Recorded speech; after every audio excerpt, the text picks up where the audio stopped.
এবং খাগড়াছড়ির ঘটনার সংঘটিত ঘটনার গুরুত্বতা অনুধাবন করেই মাননীয় প্রধান উপদেষ্টা একটা টিম করে দিয়েছেন।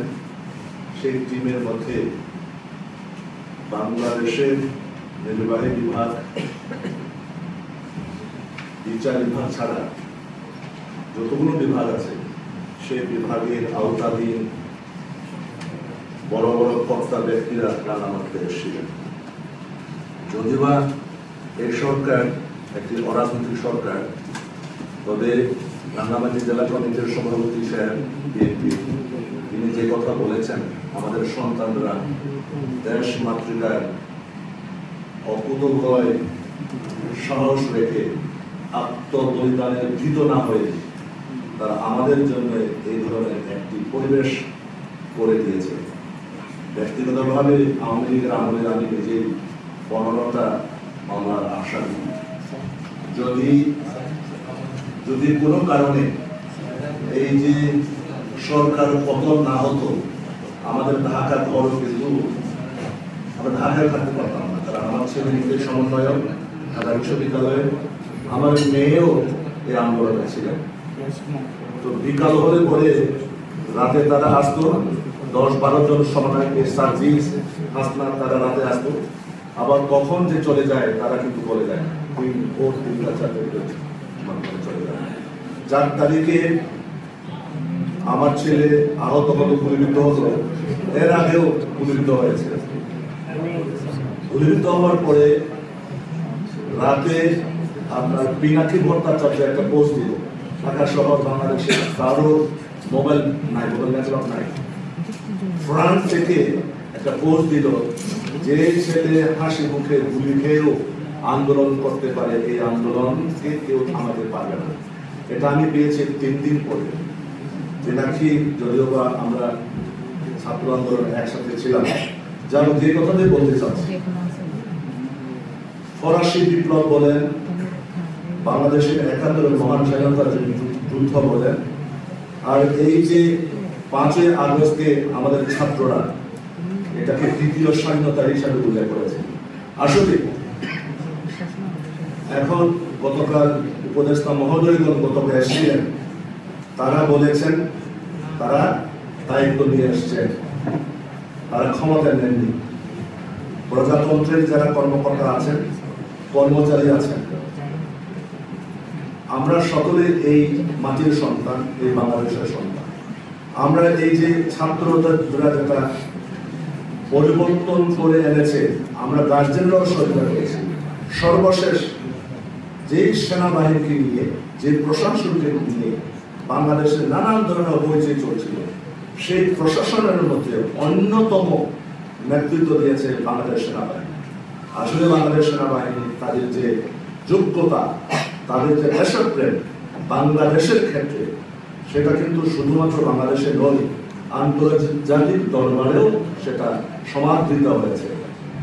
জামাত ইসলামের আমির সাহেব গতকালও তার বক্তব্য শুনলাম, এবং জামাত ইসলামের কেন্দ্রীয় আমিরও বক্তব্য শুনলাম।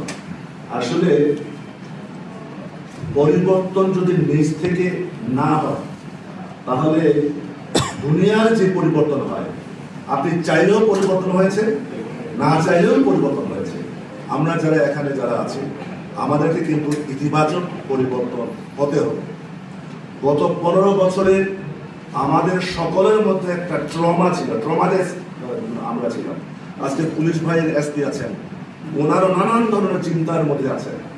তারপরেও আপনাদের সাথে আমরা আছি, জনগণ আছে, বাংলাদেশের পার্বত্য মন্ত্রণালয়, স্বরাষ্ট্র মন্ত্রণালয়, বিভিন্ন মন্ত্রণালয়ের মন্ত্রী পরিষদ বসে দ্রুত সংস্কারের কাজ হচ্ছে। তাহলে বিপ্লবের উত্তর দ্রুত সংস্কার করবে, তাহলে প্রতি বিপ্লবীরাকে বসে থাকবে, নিঃসন্দেহে বসে থাকবে। আমাদেরকে বিবেচনায় নিতে হবে। গতকাল উপদেষ্টা মহোদয়, বিশেষ করে হাসান আরিফ সাহেব এবং সুপ্রদীপ বাবু, তিনি বলেছেন ভৌগোলিক অবস্থানের কারণে পার্বত্য চট্টগ্রামে আন্তর্জাতিক বিভিন্ন একটা ষড়যন্ত্রের জায়গা হতে পারে ভবিষ্যতে। এই জায়গা থেকে আমি যেটা আপনাদেরকে করজোরে আবেদন করতে চাই, আমি আঞ্চলিক পরিষদ মেম্বার, আমি সরকারের একটা পার্ট। আপনি নিজেই আপনারা আমি যেটা একটু সমালোচনা করার চেষ্টা করেছি উপদেষ্টা মহোদয়কে, আপনাদের মধ্যে এত অস্থিরতা কেন? আপনাদের মধ্যে এত পরিচয়, এত তাড়াহুড়া কেন? 11টা 15টার সময় দিয়েছেন, আসেন 12:30। আপনারা যদি বনরূপায় ডিসি এসপি এখানে যারা আছেন সিও আমরা হাতে হাত ধরে বুঝতে পারতাম, বনরূপায় একটা মেসেজ চলে যেত। একটা গতকাল সারা রাত এই যে আপনার পেছনে সাহেব, আপনার পেছনে যে লোকটা আছে উনি দৌড়ে আসছে, দাদা ওনারা কি মেসেজ দিচ্ছে, আমরা কোনো মেসেজ পেলাম না, আমরা কিভাবে রাত্রি পাবো? পাহাড়ি গ্রামে কি বাঙালি যেতে পারবে, নাকি বাঙালির জায়গায় বাঙালির পাড়ায় পাহাড়িরা যেতে পারবে? মেসেজটা ওটাই হতো যদি পার্বত্য চট্টগ্রাম আঞ্চলিক পরিষদ যে পড়ে গেছে সেখানে যদি পরিদর্শন করত, শুধু জাতীয় নয় আন্তর্জাতিকভাবে যারা চক্রান্ত করেছে স্টপ হয়ে যাবে। এবং বনরূপায় একটা মসজিদে পরিদর্শন করত আর বৌদ্ধ বিহারের পরিদর্শন করতো, দিস ইজ এনাফ, মানে হয়ে যেত। এইভাবে আমি কথা বলার চেষ্টা করেছিলাম। আমি সরি দেশে আপনার কথা ডিঙ্গিয়ে এমনকি আইজিপির বলার পরে আমি এটা বলতে পেরেছি।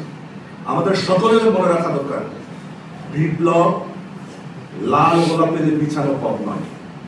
বিপ্লবের উত্তর নানান প্রতিক্রিয়া হবে। গর্ভবতী মা 9 মাস নজদিক পেটে রাখার পরে ভূমিষ্ঠ হওয়ার সময় যে সিমটম, একই সিমটম বাংলাদেশে হবে।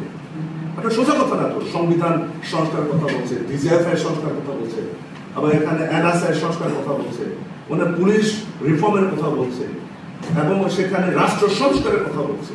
আমাদের উপদেষ্টা মহোদয়েরা তাদের দিন রাত নেয় তারা চেষ্টা করছে। সুতরাং এই ধরনের হবে না, এই ধরনের যে হবে না, একটু এই ধরনের পরিস্থিতি ভবিষ্যতে হবে না, এটা কিন্তু বলা যায় না। আমি ছোট্ট সমালোচনা, আমি যেহেতু সরকারের পার্ট, আপনি যখন আপনারা যে আঞ্চলিক পরিষদের অফিসে গিয়েছেন, বিশ্বাস করেন আমার খুব ভালো লেগেছে। আপনারা পরিদর্শন করেছেন সিও সাহেব, আমি মনে করেছি যে এটা কভার হয়ে গেছে, আনালে কিন্তু এটা অন্যভাবে ছিল। এবং আপনি নিজে আপনি আমাকে আসতে বললেন, আমি বললাম চেয়ারম্যান সাহেবকে বলেন, আমাদের চেয়ারম্যান প্রতিমন্ত্রী পদমর্যাদা আপনি বলেন, আপনি বলার পরে আমাকে পাঠালেন, আমাদের চেয়ারম্যান প্রতিমন্ত্রী মর্যাদা। আপনাকে মনে করতে হবে জেলা পরিষদ আঞ্চলিক পরিষদ সরকারের পার্ট, আপনি সরকারের প্রতিনিধি, আমিও সরকারের প্রতিনিধি। মন্ত্রী পরিষদের বিভিন্ন মিটিং হয়, আপনিও যান আমিও যাই, তখন দেখেন সিট অ্যারেঞ্জমেন্ট কিন্তু করা হয়। সংসদীয় স্থায়ী কমিটিগুলোতে দেখেন সিট অ্যারেঞ্জমেন্ট করা হয়, শিষ্টাচার একটা আছে। তো এগুলো প্রতিষ্ঠান সংবিধিবদ্ধ সংস্থা, এগুলো অবশ্যই আমাদেরকে মূল্যায়ন করতে হবে। আর এখানে যেটা বলি শেষে, আমার রিকমেন্ড জামায়াতে ইসলামী সাহেব এবং আমাদেরকে বলেছে এই যে মামুন, অ্যাডভোকেট মামুন, উনি যেটা রিকমেন্ড করেছে চমৎকার, আমি ওনার সাথে একমত।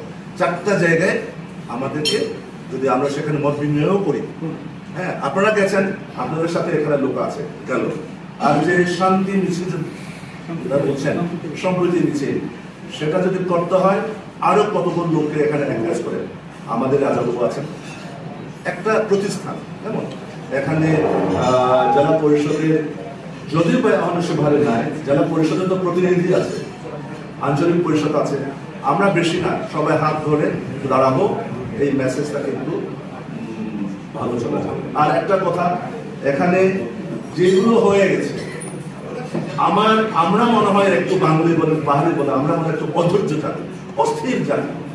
সবে মাত্র 5 তারিখে সরকার পতন হলো, সবাই একসাথে দাবিগুলো উত্থাপন করতে চায়, সবাই পেতে চায়।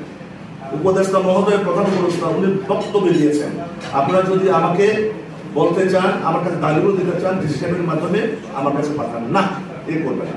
আর একটা বিষয় হলো, যেহেতু তারা ওপেন ডিক্লার যে তারা 19 তারিখে প্রোগ্রাম করবে রাতে মশাল মিছিল, হ্যাঁ মশাল মিছিল থেকে তারা এই প্রোগ্রামটা ডিক্লার করেছে, তাহলে এসপি সাহেব আপনার তো প্রস্তুত থাকেন, আপনি কেন প্রস্তুতি নেবেন না?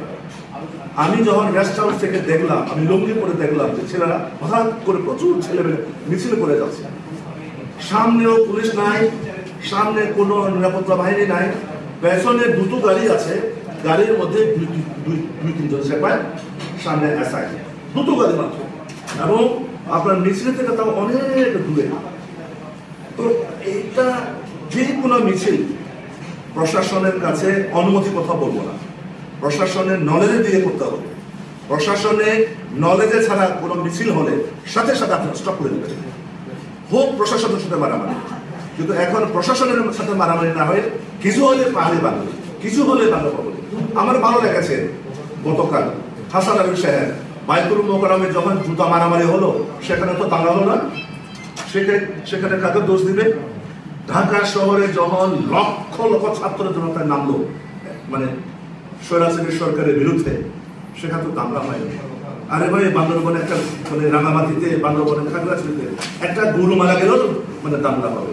আমাদের মধ্যে মনুষ্যত্বকে এত বিলুপ্ত হয়ে গেছে, আমাদের মধ্যে তো প্রশাসন নাই। হ্যাঁ, প্রশাসন নাই, এই জন্য প্রশাসনের মধ্যে একটা ট্রমা চলতেছে। আপনারাও এটা দ্রুত এটা কেটে এটা ওখান থেকে সরাবার মানে চেষ্টা করুন। এই ধরনের আরো হয়তো বা ঘটনা হতে পারে, আমরা সম্মিলিতভাবে এটাকে মোকাবেলা করতে চাই।